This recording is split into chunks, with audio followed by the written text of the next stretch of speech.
J'ai 34 ans, je suis une femme et j'étais avec Liam, 35 ans, un homme, pendant plus d'une décennie. Nous avons eu 2 enfants ensemble avant de nous séparer lorsque j'ai découvert qu'il me trompait avec Ella, 30 ans, une femme. Ella était enceinte au moment de leur liaison et tous les deux étaient arrogants en parlant de fonder une famille avec mes enfants.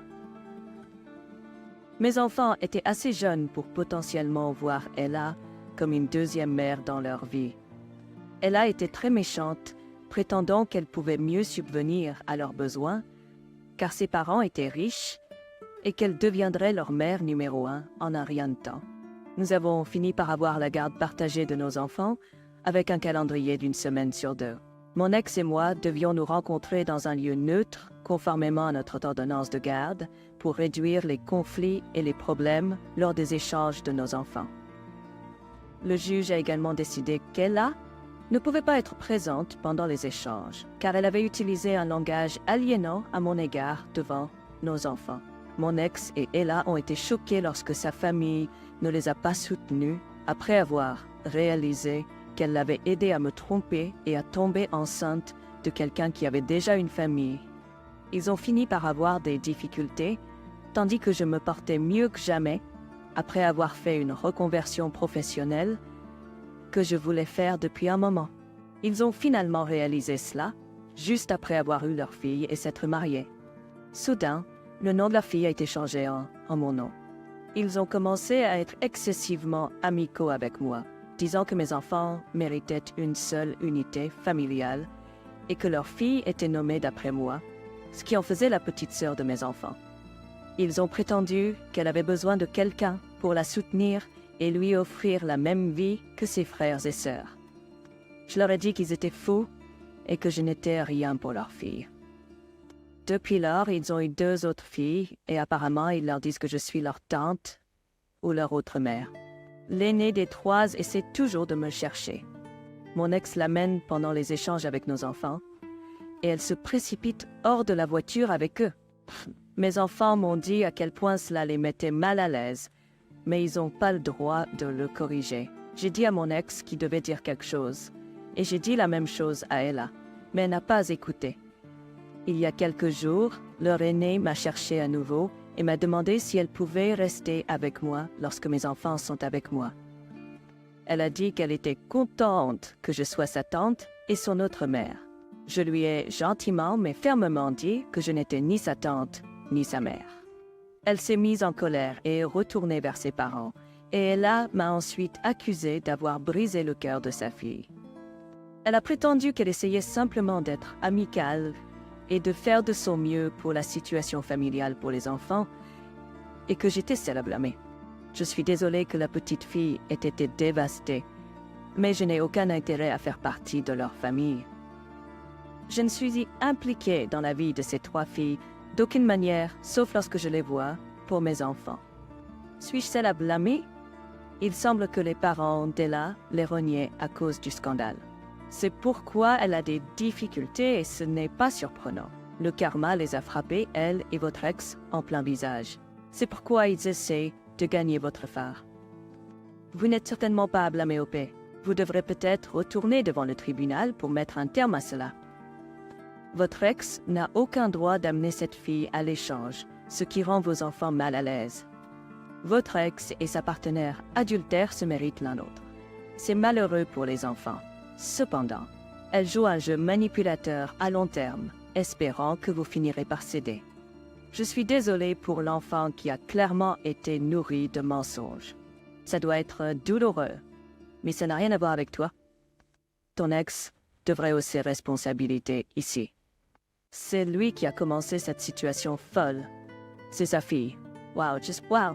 Honnêtement, OP, je pense que ce que tu as fait était la chose la plus gentille à long terme.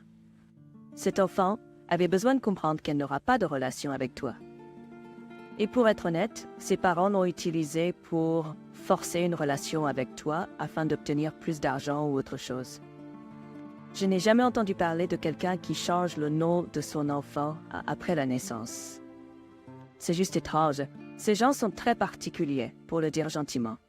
Je veux dire cela de la manière la plus gentille possible quand je dis que je suis contente que tu ne sois plus avec ton ex. Il a clairement des problèmes, tout comme sa nouvelle femme, d'après leur comportement. La folie de certaines personnes ne cesse de m'étonner. Alors avant que les gens roulent des yeux, se crispent et crient à la vue du mot Noël, écoutez-moi s'il vous plaît. Je vis toujours avec mes parents et mes 2 frères, un adolescent et un jeune adolescent.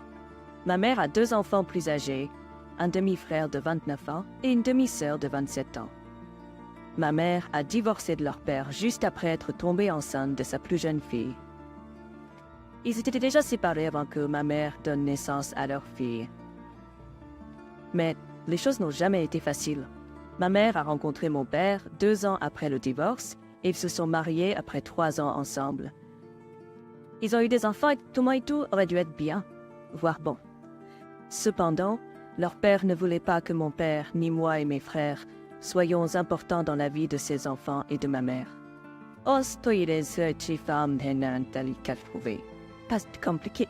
Ma mère a finalement obtenu la garde exclusive, mais il a ensuite poursuivi en justice, voulant avoir une relation avec eux une fois qu'ils seraient adolescents. Pendant tout cela, ma mère les a fait suivre une thérapie, y compris une thérapie familiale. Ils étaient difficiles à vivre.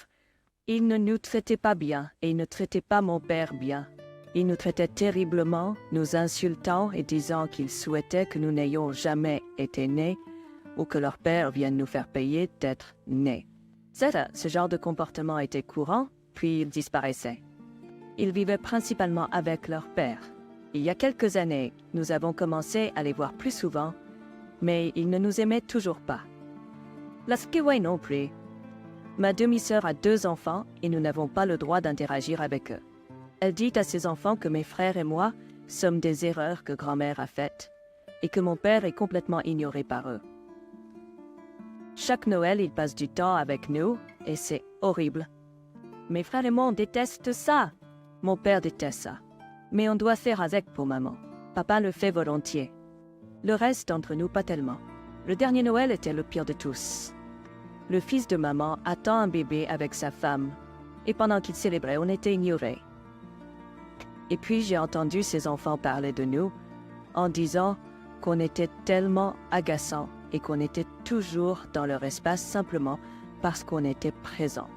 Le mari de ma demi-sœur m'a fait une seule blague pendant tout ce temps en disant qu'il devrait juste faire un vœu de Noël pour que personne d'entre nous ne soit là et que leur famille puisse être ensemble l'année prochaine. C'est tout ce qu'il m'a dit pendant tout ce temps. J'en ai juste marre. Maman ne laissera jamais partir. Papa ne voudra jamais voir maman triste. Je ne veux pas faire face à ça. Alors je leur ai dit que j'en avais assez de Noël en famille, après qu'ils en aient parlé il y a quelques semaines, que je ne serai pas avec eux pour célébrer. Je suis peut-être encore mineure, mais ils ne peuvent pas s'attendre à ce que je passe le reste de mes vacances à être traitée comme si j'étais une erreur et que ne devrais pas être là parce que je suis née, ce qui n'est pas quelque chose que je peux contrôler. Maman était tellement bouleversée. Puis elle m'a dit que j'avais pas mon mot à dire. Toutefois, alors je leur ai dit que je resterais dans ma chambre, mais que je ne passerai pas de temps avec des gens qui me méprisent et qui souhaitent littéralement notre mort parce que nous le savons tous, c'est ce qu'ils font. Suis-je l'idiot? Pas du tout l'idiot. Et c'est dégoûtant que ta mère laisse ses autres enfants se comporter de cette façon. Vraiment, elle aurait dû mettre un terme à ça, il y a des années. Mais si elle était au courant de leurs actions et n'a rien fait pour les arrêter, c'est aussi bon que la permission implicite pour des enfants cruels. Maintenant, ils sont adultes et agissent toujours comme des enfants méchants et méchants. Si tu as les moyens de te protéger de ça, surtout parce qu'ils semblent incapables, alors vas-y.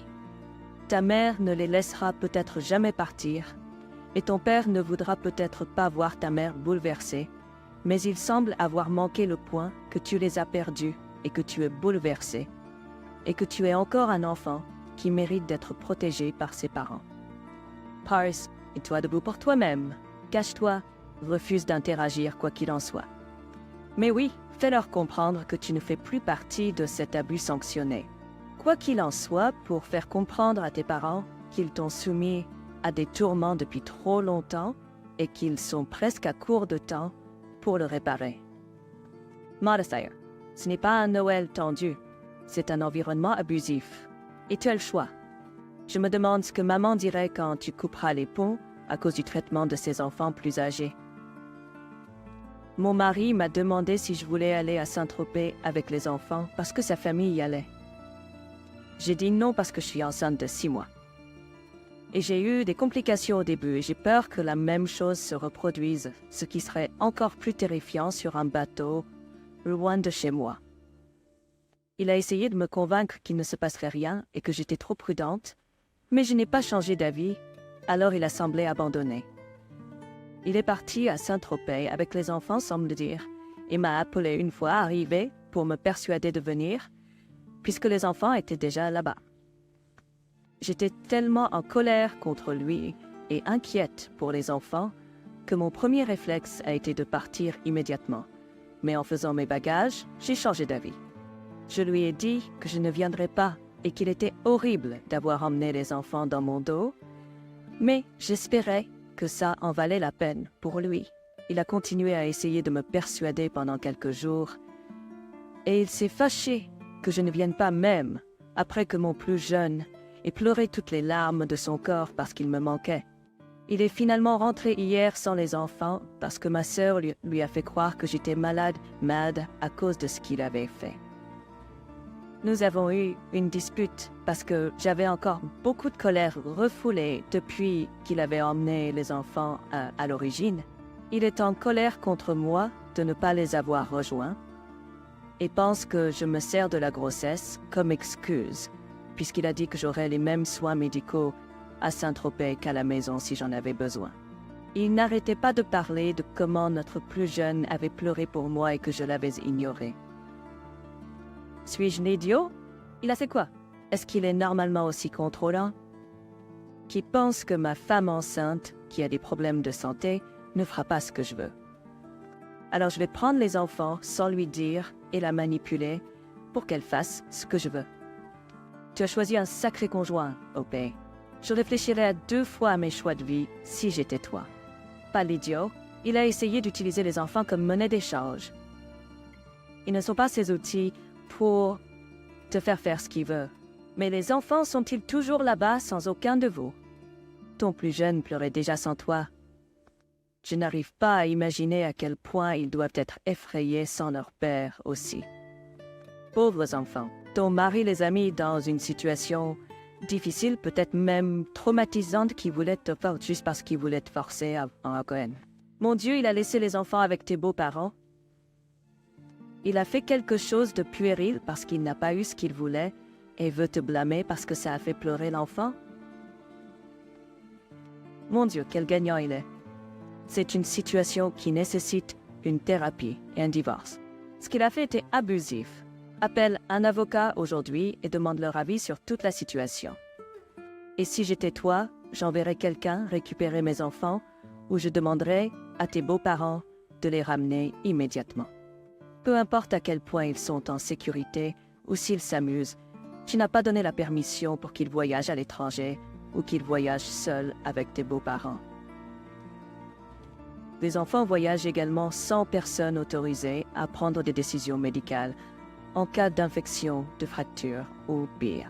Tu devrais également dire à ton médecin ce qui s'est passé et ce qui se passe encore. Les effets de tout cela sur ton corps sont quelque chose qu'ils doivent surveiller. Ne minimise pas cela avec eux ou avec toi-même. Appelle un avocat aujourd'hui, une thérapie d'urgence aujourd'hui ou demain. Je suis une femme de 61 ans et j'ai 2 enfants, un fils de 41 ans et une fille de 39 ans. Mes enfants sont actuellement en conflit à propos de l'argent que mon fils a prêté à ma fille il y a plus de 10 ans. Cette situation cause beaucoup de tensions au sein de notre famille et je cherche des conseils auprès d'autres personnes. Il y a 10 ans, mon fils a généreusement donné $20 000 à ma fille pour qu'elle puisse démarrer une entreprise, ce qui a été une agréable surprise. Cependant, le problème est survenu lorsque ma fille n'a jamais réellement lancé son entreprise. Maintenant, à chaque Thanksgiving, mon fils demande à ma fille si elle compte lui rembourser. ce qui est devenu très agaçant pour tout le monde qui veut simplement profiter de la fête. Ma fille rit souvent de le rembourser, mais elle évite ensuite le sujet. Son fiancé en a également assez du harcèlement constant à propos de l'argent. Récemment, ma fille a eu une soirée de bachelorette qui était un événement amusant et agréable avec des danseurs et du gâteau au fromage. Cependant, le lendemain, nous avons reçu une assignation en justice de la part de mon fils qui poursuit ma fille pour l'argent qu'elle lui doit. J'étais bouleversée et j'ai traité mon fils de déception. Mais il m'a expliqué qu'après 10 ans d'attente, il n'a pas d'autre choix que de prendre des mesures légales.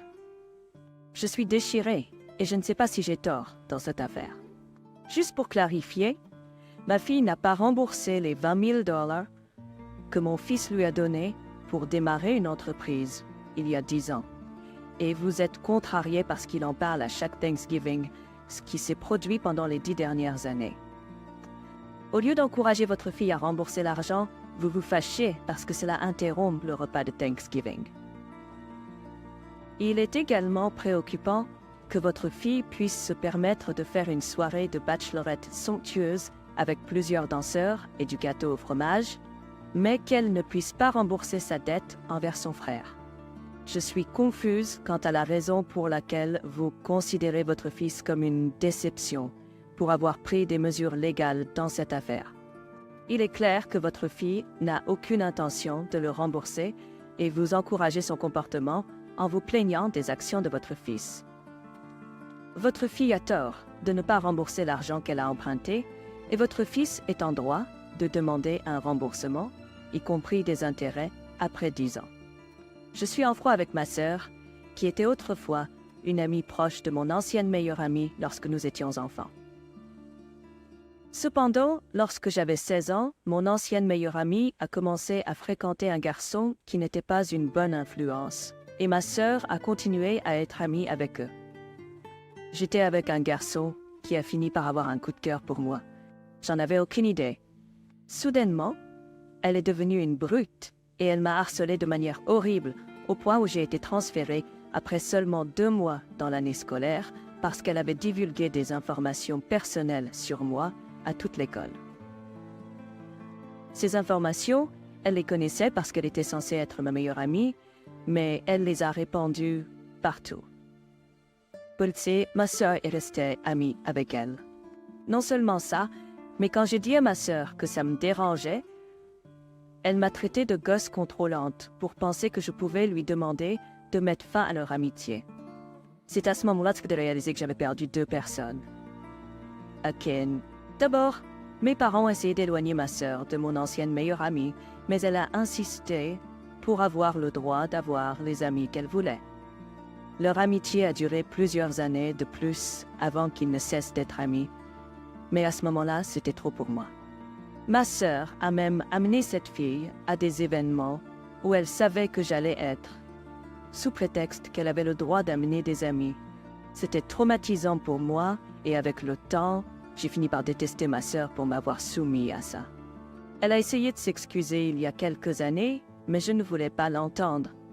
Maintenant, je suis fiancée et j'ai prévenu mes parents que ma sœur ne recevrait pas d'invitation. Mes frères m'ont dit que nos parents semblaient mentionner ma sœur dans les discours qu'ils préparaient, et ils voulaient me prévenir, car ils semblaient ne pas vouloir les écouter.